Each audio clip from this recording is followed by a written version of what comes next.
If you have ever felt like your camera is playing a prank on you, trust me, you are not alone. You change just one setting and boom, your footage goes from being a cinematic masterpiece into being overexposed. Today, we are going to break down the exposure triangle, the ISO, shutter speed, aperture, and we are also going to discuss how the focal length ties into the vibe of your shot. Let's get right into it.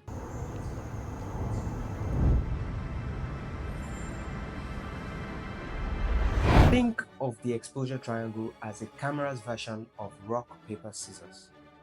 Each side, the aperture, ISO, and shutter speed, controls how light or dark your image is. Change one and you have to balance the others to avoid having a shot that looks like it was filmed in a cave.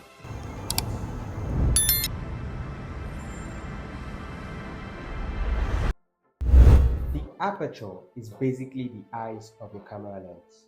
It is measured in f-stop, for example f over 1.8 or f over 16.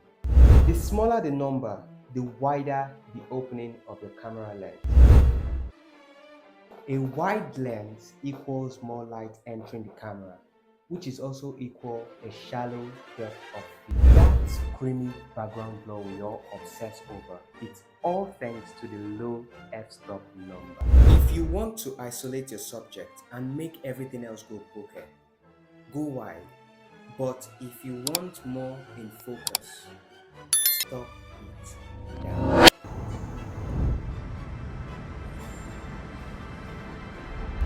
Shutter speed is how long the eyes of your camera stays open. Faster shutter speed, like 1 over 1,000th of a second, freezes motion.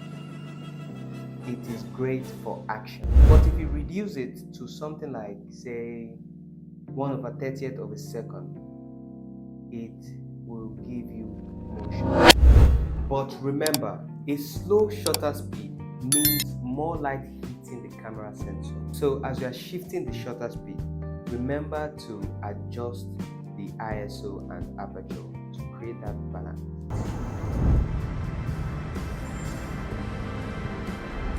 The ISO is your camera sensor sensitivity to light. The low ISO gives a clean image with less noise, while a high ISO gives a brighter image and sometimes may come with noise. Use ISO as your last resort if aperture and shutter speed are not enough. It is like a digital seasoning, not overnight.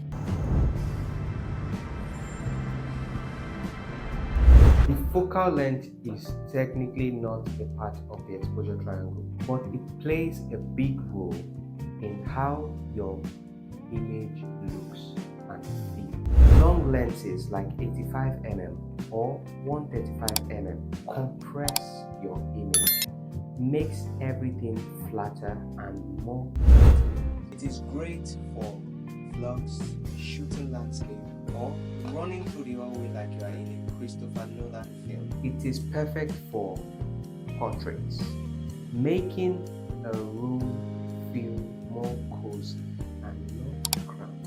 Here is a quick recap of what we've learned today.